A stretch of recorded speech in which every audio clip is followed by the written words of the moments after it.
Vamos a iniciar en este cuarto video dedicado al estudio de Platón a profundizar en una de sus teorías más interesantes, que es la manera como Platón entiende el conocimiento. Vamos a dar un vistazo muy rápido a su epistemología como tal.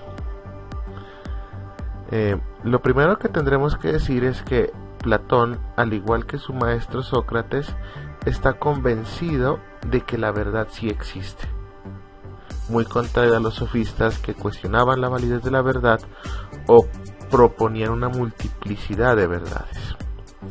Para Platón la verdad existe, pero esta como tal, para ser verdadera, debe cumplir con unas condiciones. No toda o no todo conocimiento alcanza la verdad. ¿Por qué? Porque no todo conocimiento es objetivo. Esa es la primera característica o condición. La verdad debe ser objetiva, no parte del sujeto. Y la segunda condición es que debe ser universal. O sea, no puede ser verdad para unos, debe ser verdad para todos. Y lo segundo, partiendo del carácter objetivo de la verdad, y es que la verdad como tal debe tener por objeto aquello que es real. Y aquí ya tenemos un problema, ¿no? ¿Qué es real para Platón? Si observamos su teoría de los dos mundos, la realidad corresponde al mundo inteligible. Eso es real. Por lo tanto, la verdad habría que buscarla en lo inteligible. Ahora, un objeto, y en ese sentido, es real cuando es inmutable. O sea, cuando no cambia. Por lo tanto, para Platón queda muy claro que la verdad no puede cambiar. La verdad debe cumplir con esta característica suprema para ser considerada verdadera. Y ese es el objetivo de su filosofía, llegar a una verdad que no cambia. Para podernos explicar su teoría del conocimiento, Platón elabora varios mitos. Uno de los más conocidos es el mito de la caverna, que es el que vamos a ver a continuación.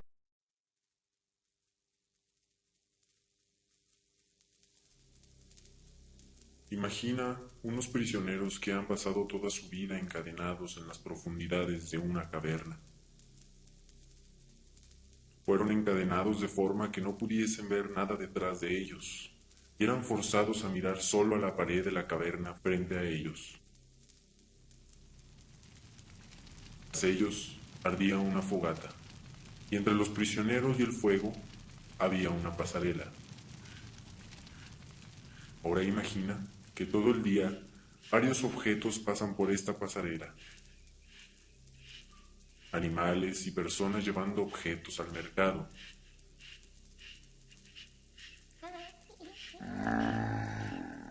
Sus figuras crean sombras en la pared frente a los prisioneros. Este es el único mundo que los prisioneros conocen.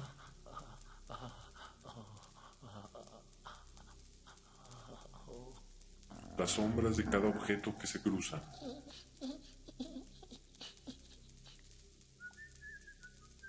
Ahora imagina que uno de los prisioneros es liberado.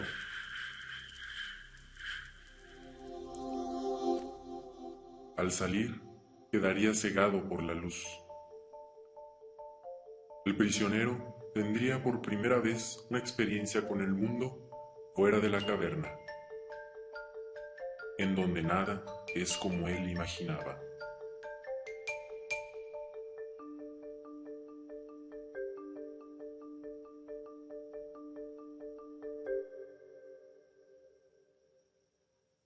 Con esta nueva visión del mundo, volvería a la caverna a contarle a sus amigos acerca de su increíble descubrimiento. Pero los prisioneros no pueden recordar a su viejo amigo, ya que les parecería como las demás cosas que ven. Su voz se oye como un distorsionado eco, y su cuerpo lo ven como una grotesca sombra.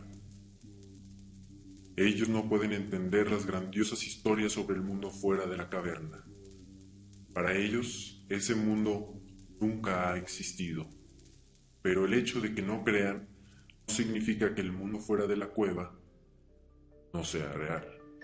Si nosotros tomamos la simbología que se manifiesta en el mito de la caverna que acabamos de observar y la aplicamos a la teoría del conocimiento de Platón, es decir, a su epistemología, nos vamos a dar cuenta que para nuestro autor es muy claro que existen dos niveles de conocimiento. El primero y más imperfecto, el conocimiento sensible. El segundo, y obviamente con mayor perfección, el conocimiento inteligible. El conocimiento sensible hace referencia al mundo en el cual nosotros vivimos. Y dentro del mito de la caverna está representado por esta parte del mito. Ya lo vamos a explicar. Y el conocimiento sensible nos ofrece las simples doxas, las simples opiniones del mundo sensible como tal. El conocimiento inteligible no habla del mundo sensible, no habla del mundo que nosotros somos capaces de experimentar, sino que se sitúa en el mundo de las ideas. Y solamente en el mundo de las ideas es que nosotros vamos a encontrar la ciencia o la epísteme como tal. En el conocimiento sensible se hace referencia fundamentalmente, ya lo dijimos, a lo que sucede dentro de la caverna. Y para Platón, dentro de la caverna existen como tal dos escenarios bien diferenciados a la hora de plantear unos grados de conocimiento. Un primer grado, que sería el de los esclavos, y un segundo grado, el de los portadores de objetos. El primer escenario está obvio, como ya lo acabamos de ver, en lo más profundo de la caverna. Allí nosotros encontramos unos hombres que desde su nacimiento han permanecido encadenados. En otras palabras, son unos prisioneros. Si queremos observarlo nuevamente, aquí está. Unos hombres que desde nacimiento solamente miran el fondo de la caverna y no conocen nada más que lo que se proyecta en el fondo de la caverna. Ellos, por lo tanto, conocen los objetos de manera indirecta. Captan en últimas las sombras de los objetos. Y no llegan nunca, ellos no son capaces de ver las formas reales de los objetos. Aquí lo podemos ver en el mito. Estos son los objetos, pero los prisioneros lo que captan son las sombras, las formas que adquieren esos objetos proyectados en el interior de la caverna. Entonces, ¿por qué decimos que los prisioneros como tal nunca son capaces de captar las formas reales de los objetos?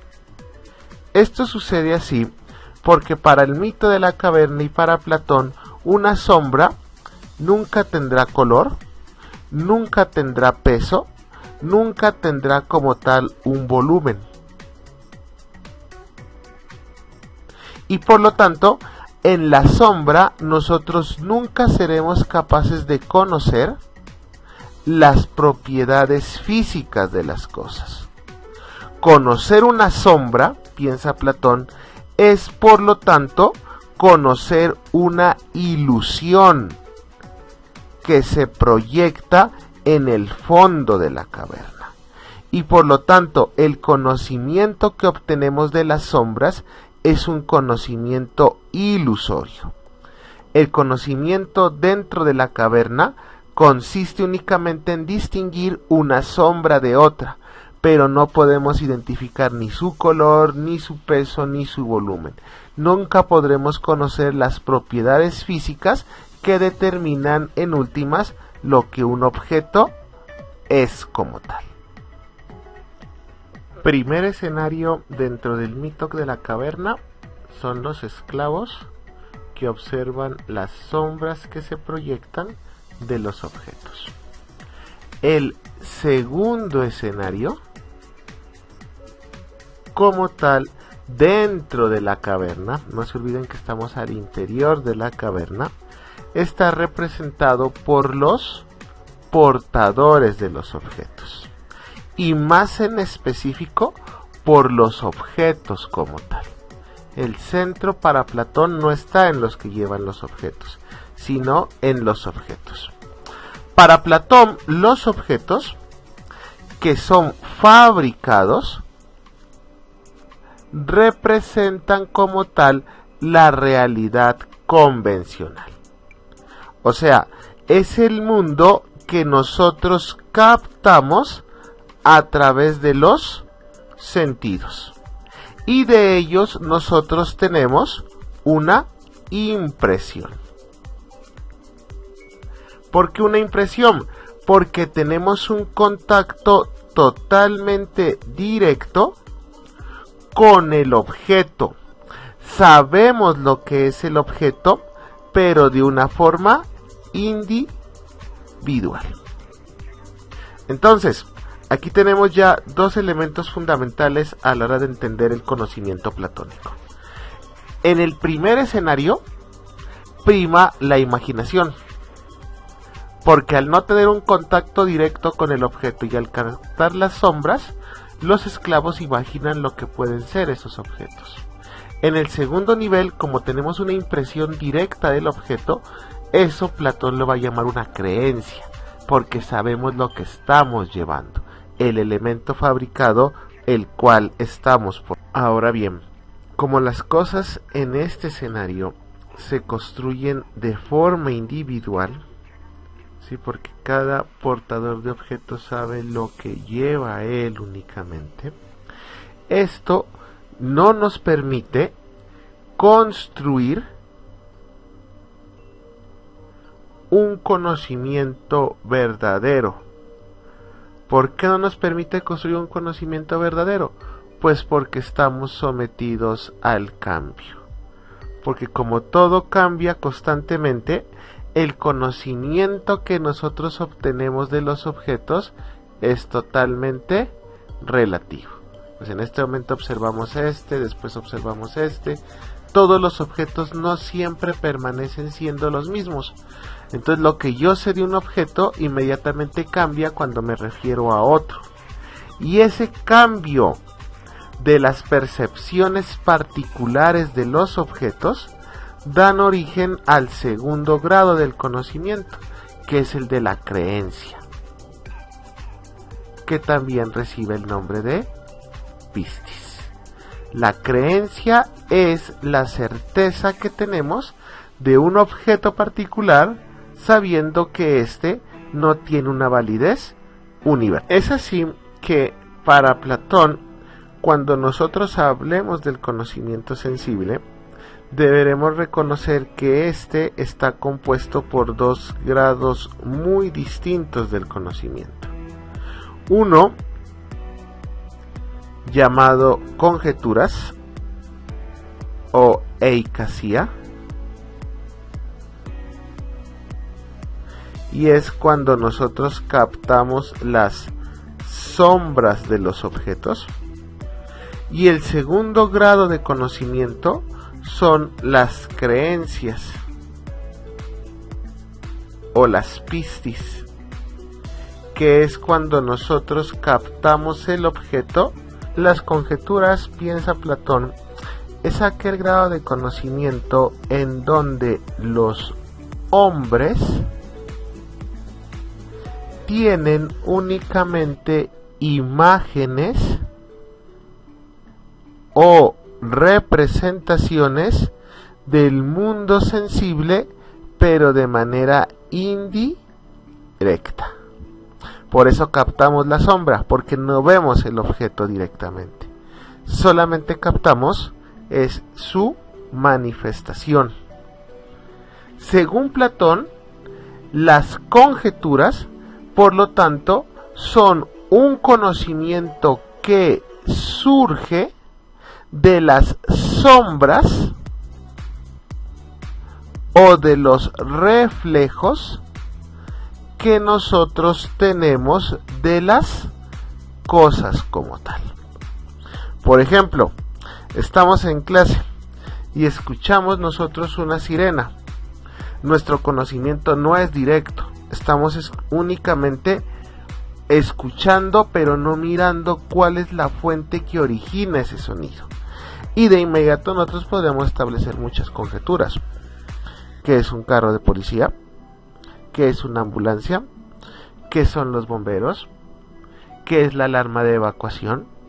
Pero a ciencia cierta no sabemos qué es, porque no tenemos un conocimiento directo del objeto. Y entonces elaboramos conjeturas como tal. En el segundo nivel, que son las creencias o la pistis, la captación de las cosas materiales, en últimas, la captación de los objetos, se realiza de forma directa. Y es que nuestros sentidos como tal nos dan una referencia inmediata y por lo tanto directa del objeto. Aunque lo que sabemos de él, como ya lo hemos dicho, es totalmente particular. Y no se puede afirmar que esto que hemos captado se pueda convertir en una verdad universalmente válida. Por lo cual, aunque es verdad, la creencia no puede constituirse como una verdad absoluta. Sigue siendo una verdad totalmente relativa en sí misma. En últimas, para Platón, en el conocimiento sensible, nosotros no vamos a poder encontrar, y esa es una evidencia producto de su teoría de los dos mundos, nosotros en el conocimiento sensible nunca vamos a poder encontrar la verdad absoluta, la verdad que pueda llegar a ser universal. No la vamos a encontrar. ¿Por qué? Pues porque fundamentalmente esa verdad se ubica en un nivel superior, que Platón lo llama el mundo de las ideas. Y eso es lo que vamos a estudiar, cómo se desarrolla el conocimiento en el mundo de las ideas, que recibe el nombre de conocimiento inteligible.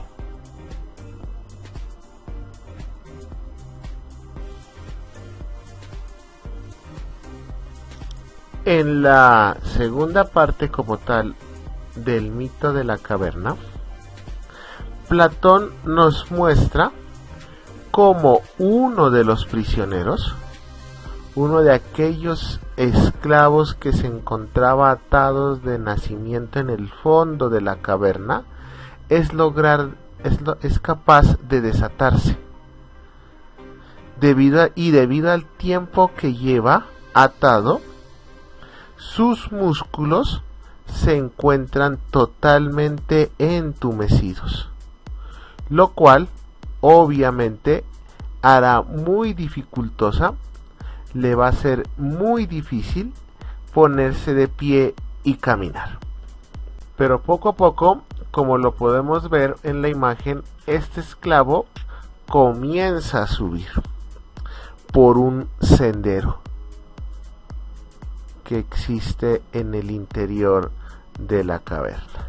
Ese sendero conduce al mundo exterior. Y al acercarse a la boca, ¿sí?, a la salida de la caverna, este esclavo queda deslumbrado por la claridad con la cual la luz del sol se proyecta hacia el interior de la caverna. en ese sentido, a este esclavo pues le comenzarán a doler los ojos. Y él creerá que se ha vuelto loco y querrá de una u otra forma volver a la tranquilidad de la caverna donde nada era doloroso y donde todo era conocido. Para acostumbrarse, como tal, el esclavo deberá empezar a observar de noche, porque la luz del día lo cega fácilmente, y deberá empezar a observar de noche con la luz de la luna y de las estrellas. Luego, en la medida en que poco a poco sus ojos se van adaptando, podrá ver de día, pero de manera indirecta, aquellas imágenes que son reflejadas en el agua o que son reflejadas o proyectadas en las sombras. Y solamente más tarde podrá mirar directamente las cosas, para finalmente podrá ser capaz de ver el sol y darse cuenta que gracias a él existe todo y que es la causa de la vida. Entonces, salir de las sombras no es un proceso nada fácil, y es un proceso que va poco a poco, que exige ir de la oscuridad a la luz.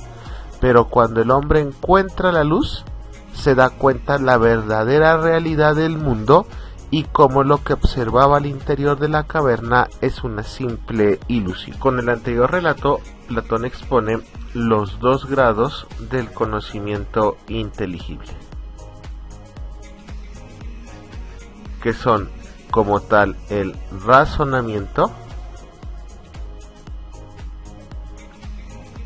o dianoía y la intuición o la noesis.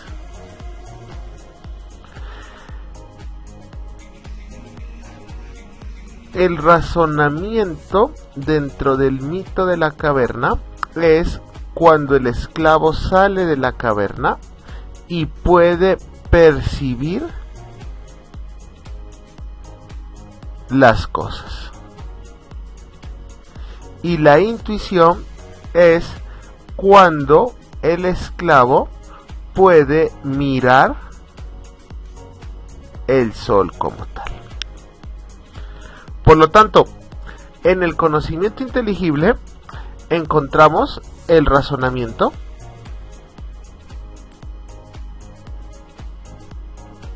que a partir de la argumentación permite llegar a la comprensión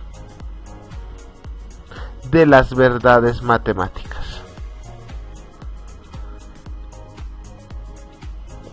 Y la intuición, como tal, el segundo grado del conocimiento inteligible, es la capacidad de conocimiento contemplativo que nosotros tenemos de las ideas. Por lo tanto, es el nivel más evolucionado como tal del conocimiento. Y es cuando el alma, ojo aquí, no es el hombre, sino cuando el alma es capaz de captar la esencia de las cosas como tal. Por último, Platón entiende que el conocimiento como tal no se puede dar de manera inmediata, sino que ese conocimiento se da procesualmente, es decir, progresivamente, como en el mito de la caverna, lo cual nos exige pasar de un conocimiento menos perfecto a un conocimiento que lo sea aún más perfecto. Por lo tanto, Platón entiende y desarrolla un concepto muy interesante, que es el concepto de la dialéctica. Platón entiende la dialéctica como una especie de camino, como un método que nos va a permitir ascender gradualmente de la simple opinión, de la imaginación y de la creencia, que son los grados inferiores del conocimiento para nuestro filósofo, que nos va a permitir ascender gradualmente de estos niveles de conocimiento imperfectos al verdadero conocimiento. Y este es, en esencia, un proceso que va de las conjeturas y que implica pasar por las creencias,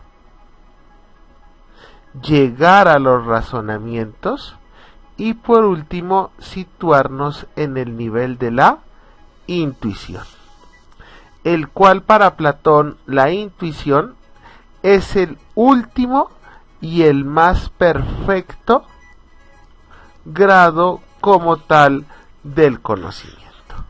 En ese sentido, la dialéctica es ese paso procesual y ascendente de los conocimientos menos perfectos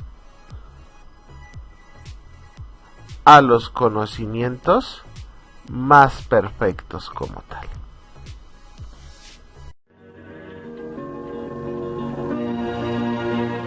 Grandes ideas de la filosofía.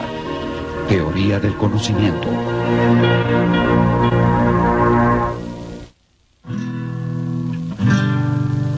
Detente por un momento y piensa en algo que para ti sea cierto, un hecho indiscutible. Por ejemplo, que la lluvia cae del cielo, el nombre de tu madre, que los cisnes son aves, o que Dios existe. Luego piensa, ¿cómo llegué a conocer estos hechos? ¿Dependo de mis sentidos para confirmar que algo sea cierto? ¿Son estos absolutamente confiables? ¿Dependí de alguien más para obtener esta información? En tal caso, ¿cómo obtuvo la información esa persona? Pregúntate a ti mismo, ¿qué significa realmente saber algo? ¿Cómo puedo saber que lo sé? ¿Cuándo puedo estar completamente seguro de que mis creencias sobre el mundo están bien justificadas? ¿Es lo mismo ver que creer?